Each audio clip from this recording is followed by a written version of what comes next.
you that light, they kept cutting. Won't hold you, I told you, I need you, like now. Roll up, get me face, right now. I'm out in the city, so places, so wait. This trip to the Philippines didn't cost me $1. I went with K Showtime and we generated over 30 million views, took his Facebook account from 0 to 70,000 followers and still growing, all from my craft. We crushed a lot of long form content between his basketball page and his vlog channel. We primarily focused on scaling the short form content along with his long form content, which helped him land 5-figure brand deals. I know this trip looks super expensive, but I didn't pay for any of it. And the reason has nothing to do with money. Most people think that when you're traveling like this, you're rich, you're backed by some crazy sponsor, or you're just flat out lucky.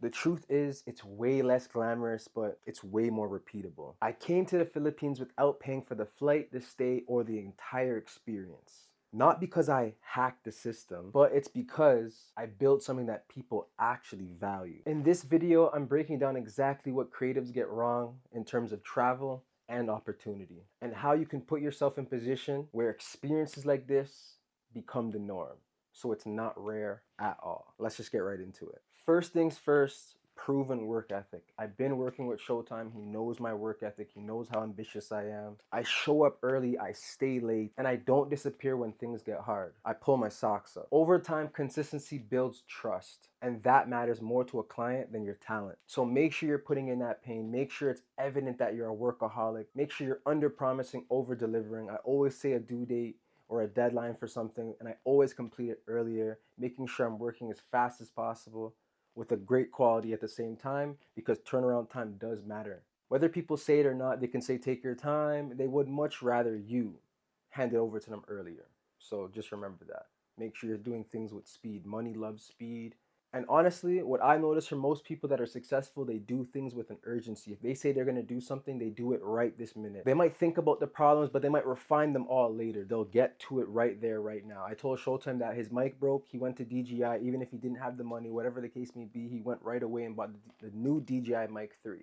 No long talking, no stories, just get straight to it. There needs to be little to no time between idea and execution. You need to just get straight to it. That's what I notice about people that are really successful or have reached certain pinnacles within their craft. And that leads me into my second point. I talked about it, I mentioned it a little bit earlier in the previous one, but your speed and workflow.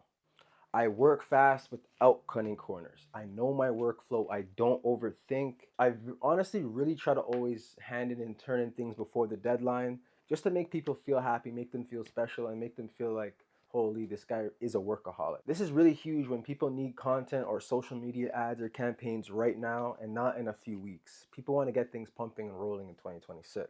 So I try to always make sure I do things with the urgency, but I don't try to compromise the quality. I still try to make sure everything is intact. Number 3 would be to have a strong relationship. However, having clear boundaries is very important. Me and Showtime, we have a genuine bond, but we know how to separate friendship from work. When it's time to lock in, we really lock in. No ego and no weird energy whatsoever. Not having clear boundaries really messes up your business relationships though. Clients are not messaging you at all hours of the night, respecting what you have going on, whether it's family time or friends, your own mental health and your health conditions. Just making sure everyone is respecting those certain boundaries. I know things could be very fast paced and there could be quicker turnaround times and things could be very urgent, but still respecting those boundaries is imperative. So with any other client that you have, make sure that you're doing that too. Set the record straight. Don't be scared. But this goes beyond cameras though. My clients trust me as a person. They trust me with their brand, their time, their reputation,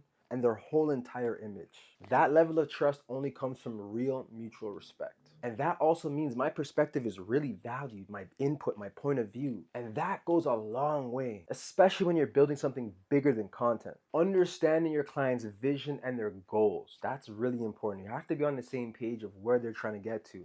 And your work is supposed to be elevating to get them to that point. I don't just shoot what looks cool or what's just fancy or what's just trending. I understand why he's posting, where he's posting, who he's posting for, who he's speaking to, and what the end goal really is. Especially finishing off the year strong and elevating his content and his brand as a whole. And when you're understanding his vision or understanding your client's goals and aspirations and how they like certain things, you need to pick up on those little things, those little sound effects that they like, or the way they like certain videos to be edited. If you're shooting photos for a girl, you need to know what side is their cuter side, what side is their better looking side.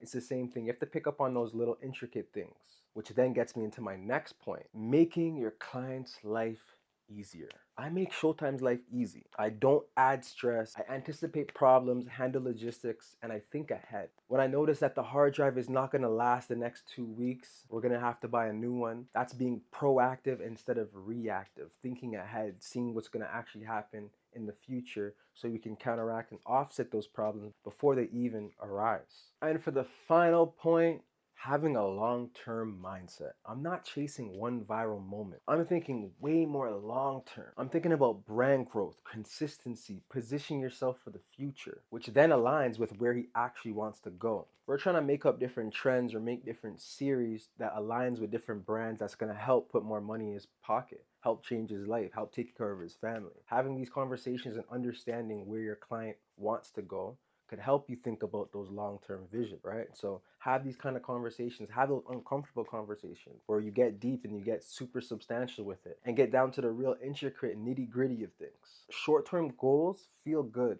but that long-term vision will change your life. And that's been me and Showtime and all the dogs motto, change your life. CYL, we're trying to really change our life this year. God willingly, you're gonna see me elevated in a new space, new crib, new whip, living the best of my life, just trying to make content for you, help you get to reach your goals as well. And then when I boss my life up, I hope you do the exact same. We could just do this together. This is one big, long, perpetual journey. You feel me? I didn't have to actually physically pay for this trip, but I paid for it in my... It's been 16 months now of 16 months of consistency within this new space, having a media production company and a creative agency. I've been showing up consistently, even when it looked like there's nothing going anywhere. Opportunities like this don't come from chasing free things or the shiny object. It comes from being valuable, reliable, and most importantly, easy to trust. If you're in that phase right now where it feels like it's been quiet, you're in a drought or no one's watching, keep going. That's usually where the foundation is being built. And I know it's hard not to compare your life to a next man's or the next woman's or whatever you see on social media, but just don't forget, run your own race at your own pace. And I'll see you in the next one. I'm off this. If you like this video or you found some good insight, drop a like, comment, and smash that subscribe button. I really appreciate you. Until next time, peace and blessings.